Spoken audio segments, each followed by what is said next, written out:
So if you're struggling with fad diets that never last, in this video, I'm going to talk about my lifestyle and how I gradually changed my diet over time that has lasted. So in this video, we're going to talk about these simple swaps. This mindset shift is what is going to make the biggest difference in your life. And you can kick those fad diets to the curb. So welcome here. My name is Tabitha. I'm a pre and postnatal corrective exercise specialist, a mom of 5, and I've been personal training for over 13 years. But health and fitness has been a part of my life for over 20 years. And I want to share some of those tips with you. So the first topic we're going to talk about is why strict diets don't last and how you can have gradual habit changes that will last a lifetime. So when you are eating a certain diet, maybe that is a high carb diet, a high sugar diet, which sugar is carbs, your gut microbiome is going to be a little bit different. It's going to be used to eating those carbs, eating those sugars. Your body becomes addicted to those products. When you do an immediate swap and you overhaul everything, you have not set the underlying foundation for these changes. Maybe you decided you're going to go with a company and you're going to buy prepackaged meals, or all of a sudden you're like, you don't really cook much at home, but now you're going to cook everything. So your foundation, your habits, your gut microbiome, it never had the chance to change, to gradually evolve with you. And this is why it never works. Back in the 90s, they used to have Weight Watchers and Atkins, and then there was paleo. Now there's carnivore and keto, and there's all sorts of trends, diet trends. I mean, everything now is greenwashed with a label that it's healthy, no trans fat, right? Low carbs, no high fructose corn syrup. But what you really need to do is you need to get to real food, and you need to make those small, simple swaps. The reason that the underlying habits have to form first, and this is why the simple swaps work, is because when you build those habits, that's the foundation of your house. If you don't put a foundation down for your house is not going to stand. So those habits that you are building, say for breakfast, let's say we started with breakfast and you want a healthy swap for breakfast. Maybe you're a cold cereal eater, or you really like those packaged oatmeals with all the sugar and all the stuff in it, and you want to swap that habit, and you say, okay, I'm going to switch breakfast and I'm going to learn to enjoy a real hearty, protein-rich breakfast instead of the sugary snacks. That big change in your diet is now you're cooking something for breakfast. That takes time. You have to gradually put that habit into place before you can change something else. So that is really important. If you are not someone who cooks and you're really someone who grabs fast food, then you have to look at what's realistic for you. Now, let's talk about some of these swaps, and let's get into some of the swap ideas. Now, when I was much younger, in my late teens, I want to preface real quick and say, I'm sorry if you can hear my kids in the background. They are downstairs, they're playing, and they're really loud. So you might be able to hear them in the background. But when I was younger and I started this 20 years ago, I was in my teens, okay? And we didn't have the internet and YouTube to go to find all the answers. And there were fad trend diet at the time, but they weren't teaching you the underlying reasons of why you should change. I just had this idea. So it started off as right, I'm gonna be fit and healthy so that I can eat all the ice cream I want. And then I go, but ice cream's not healthy. And I found this neat book called Calorie King that would show you all the nutritional information of a lot of the common products. So it taught me how to read nutrition labels. And so then I became obsessed with reading nutrition labels. And let's be honest, when you're 20, if you're going to college, you're not cooking. You're eating fast food, you're eating packaged stuff, you're going to grandma's house, you're going to mom and dad's, and you're hoping that they give you a meal, but you're not in your own house settled. You're in college. And that's kind of how the college life is. And so I didn't still really start cooking for myself until I was about 23, and that's when I had a full-time job. I had graduated from my undergraduate degree, and I had a career and all of those things going on, right? And that was after my big, swap of packaged foods. So let me explain to you some of the things I did. Like when I was younger, I really loved crunchy stuff like chips. And I never was like a Cheetos fan, but what I did was instead of eating chips, I would find those like rice cakes and I would put peanut butter and jelly on them, and they were so good. And I remember loving them, but that was a simple swap. So I went from like a flavored Dorito or a flavored tortilla chip to a rice cake with peanut butter and jelly. Now, is that the healthiest option? No, and I have not eaten those things.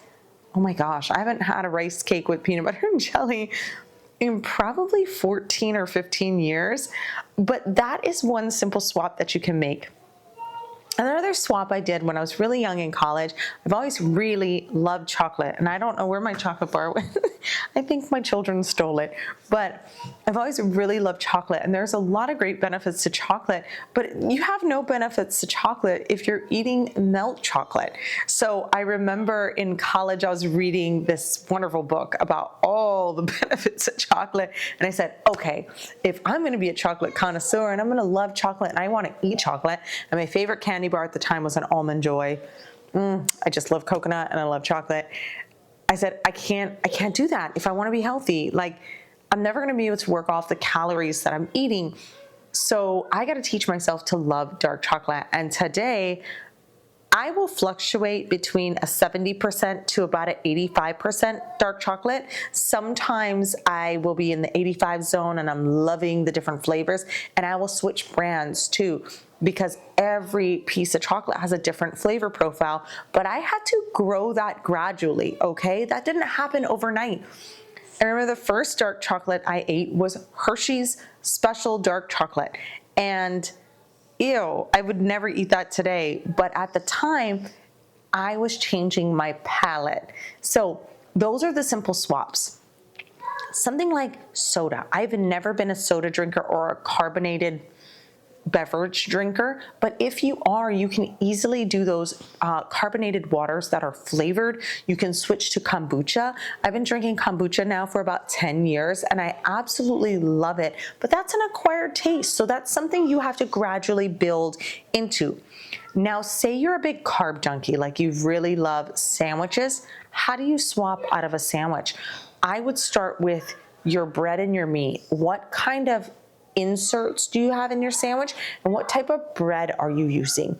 The best bread to go to is a good organic sourdough bread, and the inserts of your sandwich, are you using fresh cut meat or are you using deli slices? Are you using bologna? So you really want to make those choices. Are you using the singles like fake cheese that's wrapped in plastic, or are you using real cheese that gets sliced at the deli, right? So that's where you need to start. You need to start with those small things. And dinner, what are you eating for dinner? Are you going through fast food restaurants? Are you going to a Wendy's and eating hamburgers?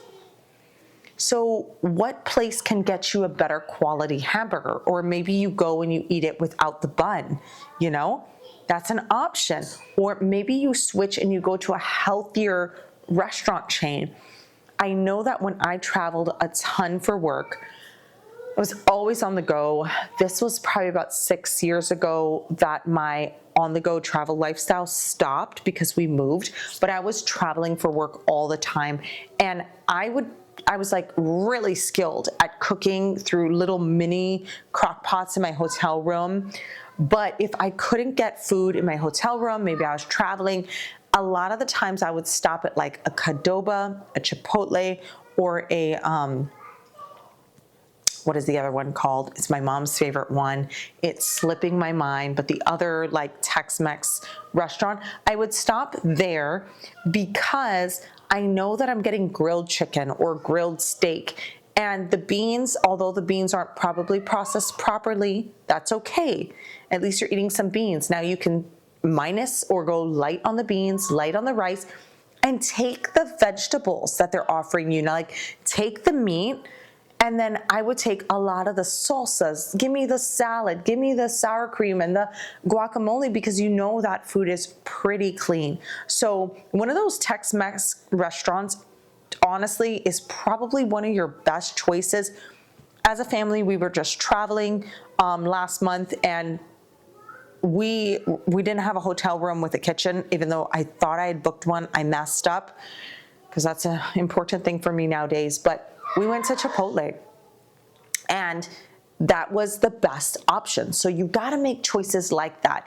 And I know that I have gone to restaurants before when we were road tripping across the country, and once you've gradually changed and swapped your diet, you can taste it.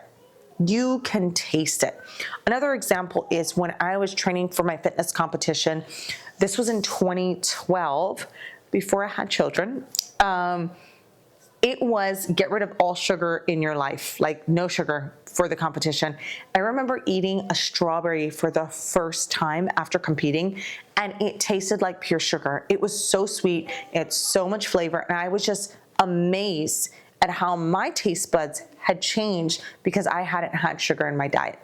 So that's what you need to do. You need to find the small little swaps. Sometimes it's going to be hard because your situation is different than my situation. So when you go through the grocery store and you're in the middle aisles, think to yourself, should I be in these middle aisles?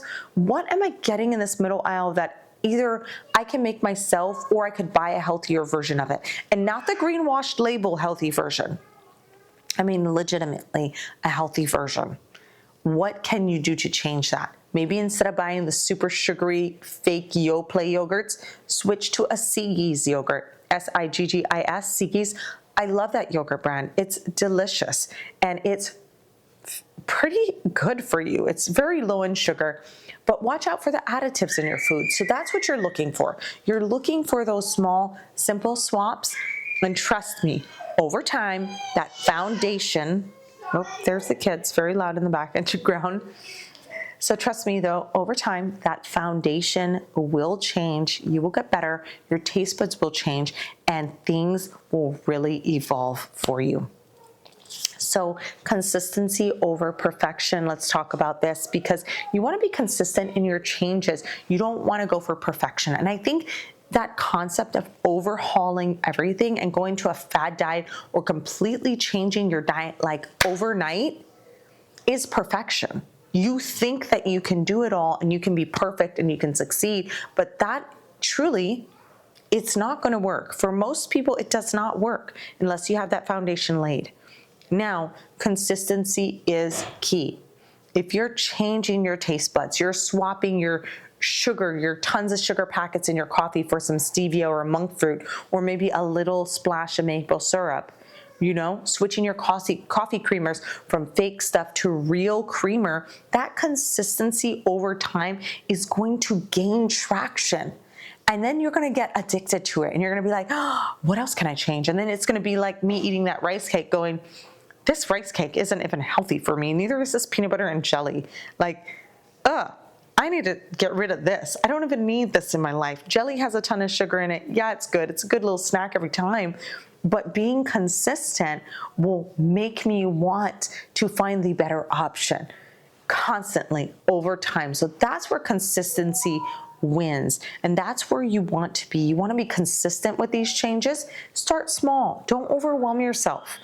Don't overwhelm yourself because it's not going to stick. If you deprive yourself that much, it's just not going to work. I know it's not going to work. So these small daily changes will add up over your months and years like it did for me. I remember when I was 18 and I used to love to eat those Nestle chocolate chip cookie ice cream sandwiches. I cannot fathom that right now. I couldn't fathom eating something like that. The taste would change, be so different in my mouth, and it wouldn't be what I remember. Because, like I said, the consistency, the small daily changes will just add up from day to week to month to year. Before you know it, you're going to want to start a garden and start raising your own meat. Trust me, you're going to want to have your own chicken eggs because you're going to realize that store-bought chicken eggs just don't taste the same. You're going to be starting to find all the farmers in your area to buy farmed meat and fresh farm eggs instead of buying the store-bought stuff. These small changes, they add up. The consistency adds up. That foundation gets stronger and stronger and stronger over time, if you can imagine that. So don't be afraid to start. You can try it today. Find the one thing you're addicted to. Find that one thing that you're super addicted to and go, okay, I'm gonna fix this one bad habit. I know this is my worst habit today. Maybe it's soda. Switch to Poppi, then switch to unflavored seltzer water, and then switch to a kombucha. Such a simple change. You can do it right now. Don't do the candy bar. Don't do the candy bar. Switch. Do a darker chocolate, a darker chocolate, a darker chocolate, a darker chocolate. Get rid of the sugar packets and say, okay, I'm gonna do a monk fruit stevia blend. You can find them at Walmart. You can buy the little packets. They're little green packets. They have them at Starbucks when you make your own coffee, or you can buy the whole bag of it, or you can buy the whole bag with packets in it. Start there.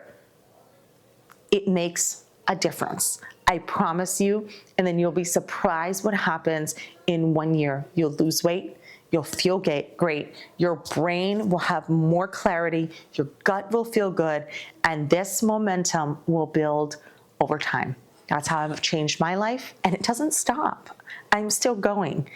And I want that for you. It's really simple. Small, simple swaps. Build consistency over time. Build those habits, and that foundation will grow. And you will see so much change in your life. Let me know down in the comments what you're changing today or what you have changed and how big of a difference it made for you. As always, stay positive, work hard, and God bless. Aloha.